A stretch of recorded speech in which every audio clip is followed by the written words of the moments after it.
Naatu katrikai, as they call it, or some people may refer to it as brinjals or countryside aubergines, nice tiny round, much unlike what you get here in supermarkets in England, which are yay big. Really large aubergines with which bengan ka bharta is something that easily Indian families can do. Oh, there's such a charm, ain't it, when you grow your own vegetables in the garden, whether they are vegetables that grow locally here in England or the ones that are commonly grown in India, and the joy of seeing it grow where you live in the United Kingdom in weather such as this, which was sunny about 30 seconds ago, but now it's not. I am Radhika Iyer, and welcome to Out of Britain. I'm coming to you from Wallington in south of London, and the reason we are here is because Parthiban and his lovely wife Narmada, who is otherwise also famous as Chennai Girl in London. Yeah, Chennai Girl in London and Narmada's Vlogs. Narmada's Vlogs on YouTube has millions of followers on YouTube. Put up this lovely video of organic vegetables in her garden and just intrigued all of us, and we thought we must go to this garden and see what they do. So thank you for having us, Narmada and Parthiban. So who's the gardener? My husband is the gardener. He's the main gardener. He started this interest in me. We started how many years 10 ago? years ago. About 10 years I started ago. with a small garden. Yeah. Basically why I did was to make her to come out of her stress, because he was so stressful. So I thought, okay, let's make a small garden. From there it started, and here we are. Yeah, Are you stress-free? Oh yes, I am. Yeah, I'm a lot better now. Lot better as a person also after doing all this gardening, and we involve our kids also. Yeah. They water, and when we plant the seeds, they dig with us, and using your hands, your fingernails when you touch the soil, it's really good for you, for your physical health and also your mental health also. So in a way, it's really good for all of us. Really, he started it for me. Now it's the whole family doing it. Sometimes our friends also come over.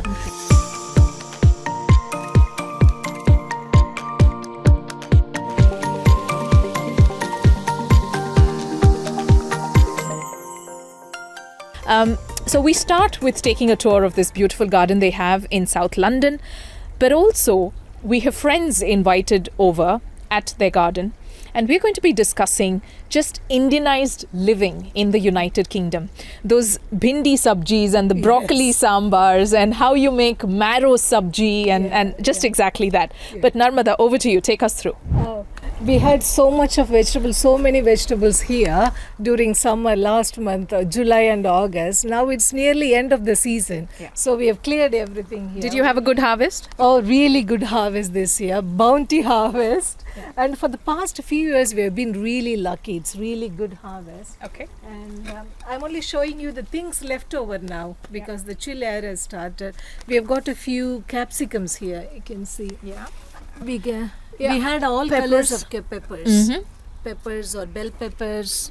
We had green, yellow and a red one as well. And we have some corn here. Yeah. See. Lovely. Yeah. And I can pick one corn for you, something green. Those things I've left for grinding into flour. Yeah. So what do you do with the dried corn? Dried corn, I dry it a little bit more in the oven, and then I make flour, corn flour. Corn flour. Yeah. See. Lovely. This is a bit more fresher. Yeah. Nice fully grown corn. We had corn harvest as well. Kids made barbecue. Lovely. We put it in the barbecue. Yeah. And this is our greenhouse. Okay. This keeps warm. Okay. Even during winter, we grow some things, herbs and things here. Mm-hmm. And we have got that is pusnika, pumpkin there. Ah, yes. It is just coming out now. That's why I moved maybe by end of this month this could be out. Yeah, and another 2 weeks. And these are all capsicums. Yeah. Capsicum and more peppers. Yeah. Different types of peppers. And this is chocolate pepper.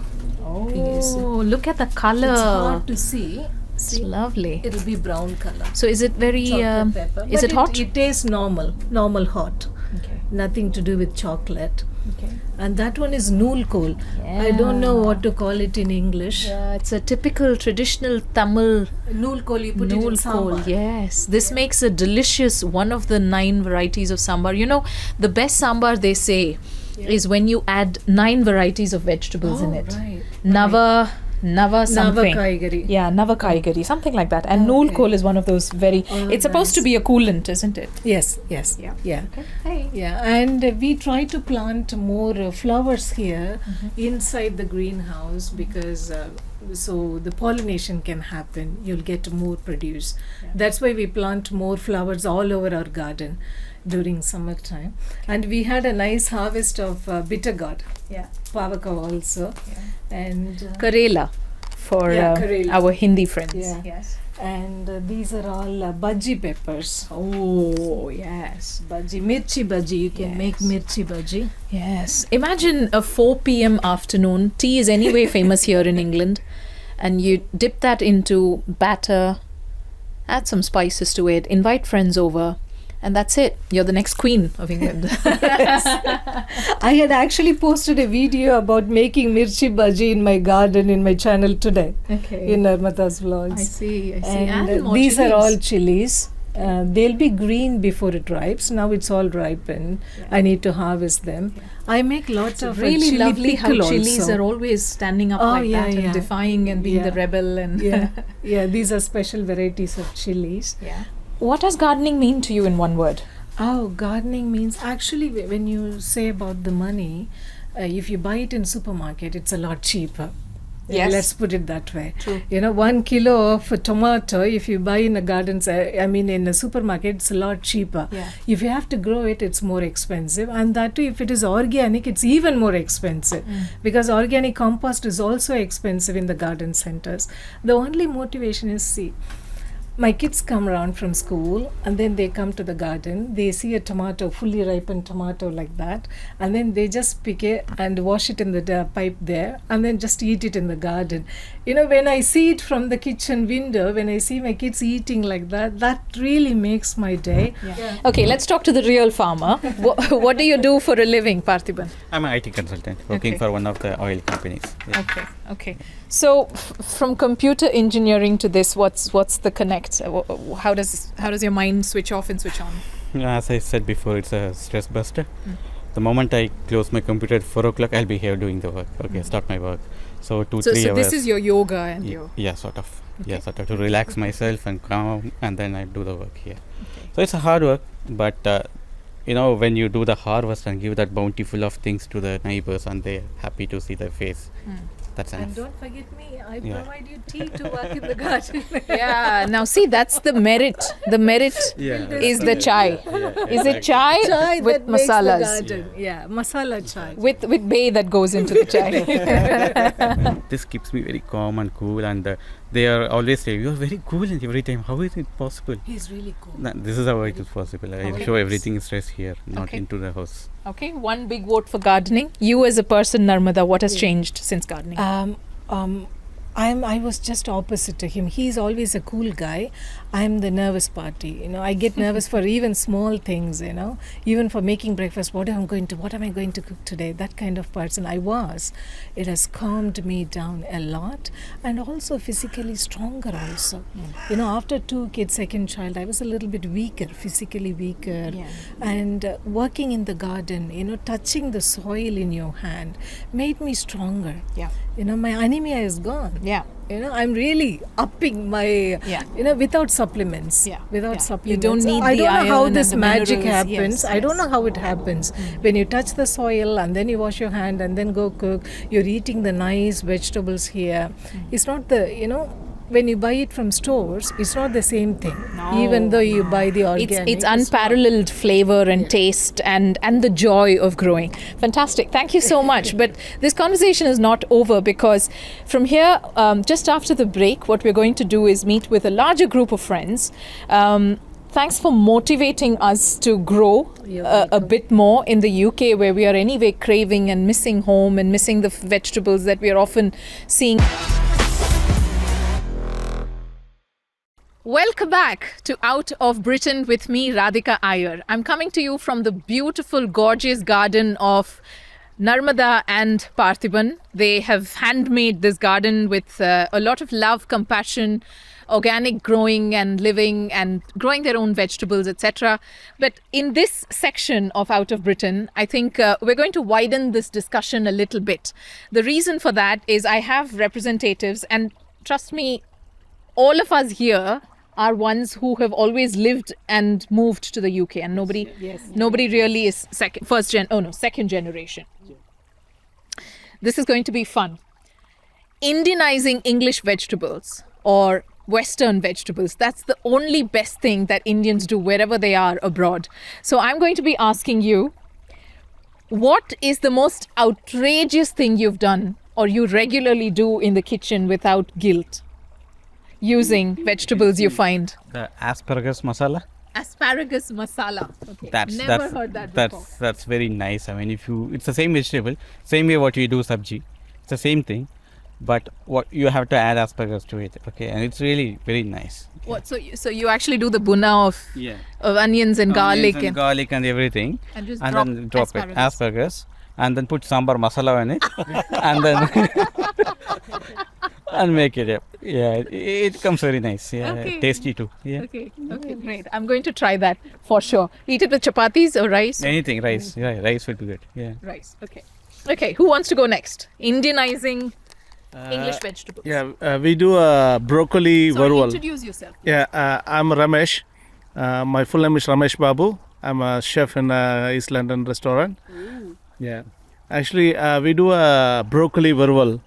It's like a very tasty broccoli varwal. We put some garlic, onions, and some masalas, like garam masalas. Yeah. It's like, the cauliflower. Yeah. Same like that, we do a broccoli varwal. It's very nice, tasty. So varwal is like fritters? So varwal's like a dry one. Filters, yes. Yeah. Do you sell that in your restaurant? No, this is for homemade. Yeah. Strictly for very hardcore Indians only. Okay, who wants to go next? Yeah, I can go. Yeah, this is Subha Mahavir. See, broccoli is the ingredient of innovation. Yes. Okay. Yes. So, and when we first came over here, that was the first extraordinary vegetable that we spotted in the market. Yeah. So initially we didn't know, so we were quite not so courageous to touch it. You're right. Yes. So when did you come here? Which year? So it was in 2010. Okay. So it's almost 1.5 decades. Yeah. So broccoli we use in pasta. Though we make pasta more indigenized, but broccoli with take some tomato, the red green chilies or the dried red green chilies, make it into a paste, add a bit of broccoli and courgettes, so make it tasty. So that's loved by the kids. Really? So it has become so customized that you can't really make out whether it's a real Italian, Indian, Italian, so on. So yeah. How do kids react to that? Garam masala in pasta and pizza. Kids are happy with that? We tried initially, but they spotted out you're doing something. They called you out. So, what is this cumin in my pizza? Yeah, absolutely. Because earlier we used to put the cumin seeds, the mustard, and all sort of dried and masalas and herbs. But nowadays, even our taste buds have changed. Yeah. So we get more used to the type of masalas that is applicable over here. Yeah. So nowadays they like the way we do the pasta. Yeah. So that's a common lunch for them. Yes. That's the thing to do. Get the kids to eat like you. Yes. Instead of we going to something that's very bland. What is that food that you go to fetch for the first thing upon landing, whichever part of India you go to on your break? Who wants to go first? Yes. I'm in India. Ooty. Mm-hmm. Ooty is my place. When I go to hill station, when I go to my home, I want to do a enna katrika kodumbu. It's very tasty. So my mom makes enna katrika kodumbu, so that's my favorite. So I miss that now. Yeah. Sorry to hear that. You made us all nostalgic. Enna katrika is a traditional item where aubergine is cooked in masalas and oil.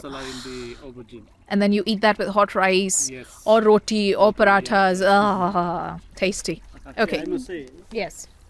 Radhika has actually asked a very difficult question.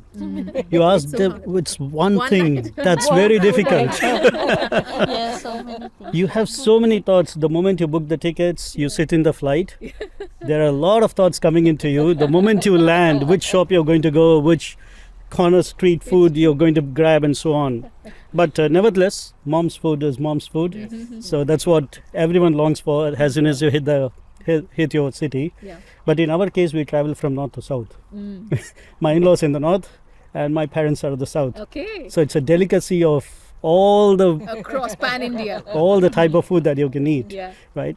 But to me, the most traditional thing goes with idli. Yeah. So You take the award. very, very traditional breakfast. Sambar. And that too, homemade idlis Yeah. with sambar. Yeah. Absolutely fantastic. Yeah. And obviously, I'm a Rajasthani, so I long for all the Rajasthani foods, which is specially made only at homes. Yeah. You don't find them in the restaurants. Yeah. It's absolutely. You have to name yeah. one because I told you to name only one. See, there is a special food called Singola. Singola. Yeah. So I mean, it's got a long process how you make it, but you don't find it in. It's kind of dhokli, which you put it in the dal. But this one has a special ingredient or flour that you make it into circles, and then you boil in a specially made tangy sauce. Wow. So this is usually made when it rains, and it gives you a very soothing flavor, good for your throat, and very interesting to eat. Yeah. So that's not something you can find in any of the restaurants. So that's something. Amazing. What lovely answer. So you're a Rajasthani, married to a North Indian, but you live in the South. I'm a Rajasthani. I'm married to a Kashmiri, and we are settled in Chennai. Yeah, I'm born and brought up in Chennai. But you live here in London for I the live last here in London. So yeah. You must have a confused palate. What about you? As he said, I'm a Kashmiri. So the first thing I always learn and want to have is paneer and rajma. Oh, is it the tiny Yes, the red kidney beans, which Yeah. are the tiny ones. the tiny rajma? Yeah. It may not have anything in it, just the tomato, but then it's totally different. And I can eat lots of rice with it. I don't feel guilty about it. Yeah, of course. Yeah. Nobody feels guilty. No. Nobody. And, Sorry. Kashmiris have yellow paneer. Paneer is like, there are a lot of varieties in paneer. Okay. So my husband and like he feels, oh, for first 15 days I'm only fed with paneer and the malus.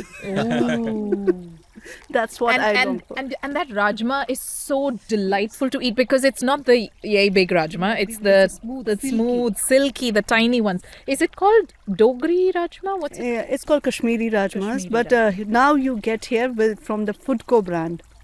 So the shopkeeper, Asian shopkeeper knows she will come only for that Rajma with Foodco brand. Great. Where do you go to in India? I eat idiyappam. Idiyappam with grated coconut. I can eat it the whole day. When I land there, my mom makes only idiyappam for me the whole day. I eat for breakfast, lunch and dinner. The whole day idiyappam. Yeah. Do you add some sugar to the Yes, coconut? Yeah. sugar That's the and way the to do it. coconut. Yeah. Yeah, that's the way to do it. Shanti, what about you?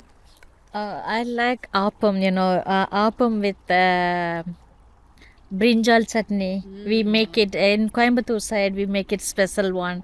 Brinjal, tomato, and green chilies and potato all mixing together. It's delicious.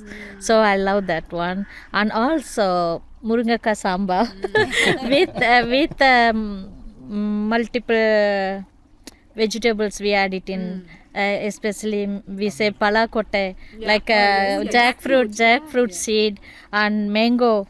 Green mango, mix it with that as well, and brinjal, everything. Oh, delicious samba. Oh, it is tempting me to eat it now. So when I go home, because we can't afford it to buy it here, it's more expensive, especially this palakotte.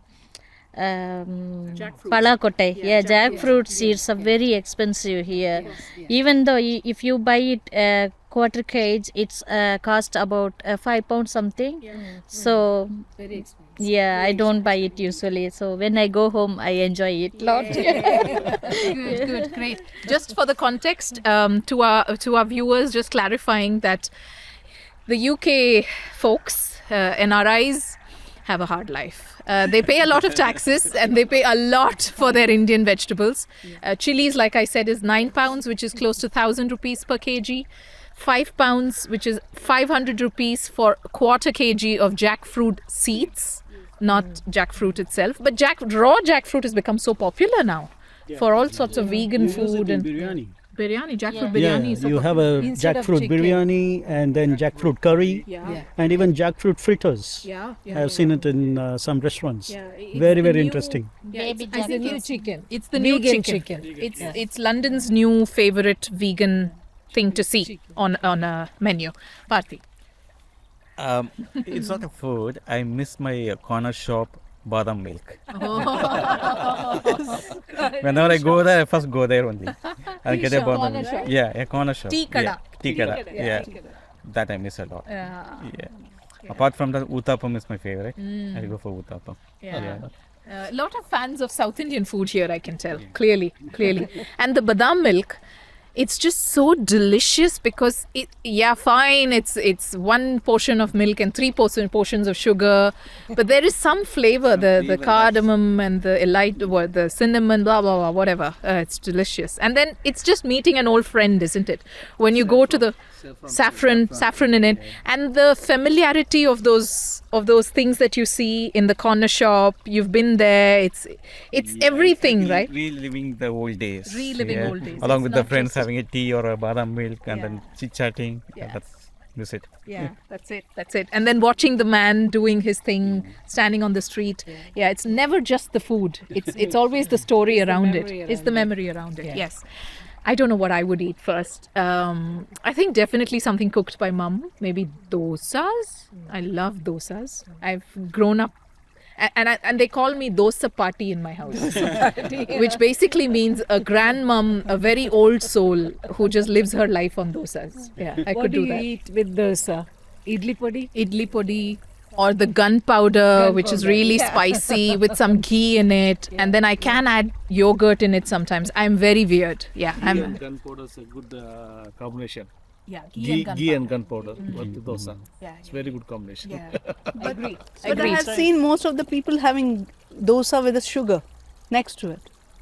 Most of our kids do that. Ghee and the sugar. Yeah, ghee, sugar, Ghee, and sugar, dosa. and mix it and dosa. Yeah, that's the Okay, favorite. now we're bringing out the really weird side to us. See, next time when you have dosa with gunpowder, try it with gingerly oil. Yes. It gives a very, very beautiful taste. Yeah. And absolutely a different combination. And it's very, very famous near the Tanjore district. Yes. So it's very popular in those sides. Yes, absolutely. I am so proud of the fact that a Rajasthani man is endorsing a nut-based oil. Gingerly oil is basically sesame seeds, hand pound, and it's the most healthiest things to do. Instead of going for sunflower oil and vegetable oil, it's always good to have the nut-based oils, as nutritionists have been telling us. Groundnut oil, for instance, or just do the things that grandmoms did, as explained to us. But now we're getting into a wellness health YouTube video. Now we're going to do what Narmada does. But thank you so much, Narmada, Thank you for this coming over. for organizing this. I enjoyed this conversation so much. I wish you soon lay your hands upon those favorite foods, and I wish a trip to India very soon. And thank you for making us nostalgic. I'm sure our viewers loved it. If you have certain things you want to talk about, those weird Indian food habits, or Indianizing your Indian Western vegetables, or the things you first attack as soon as you land in Desh, in India, do let us know in the comments below. Thanks very much for joining us on this episode of Out of Britain with me, Radhika Iyer. You take care.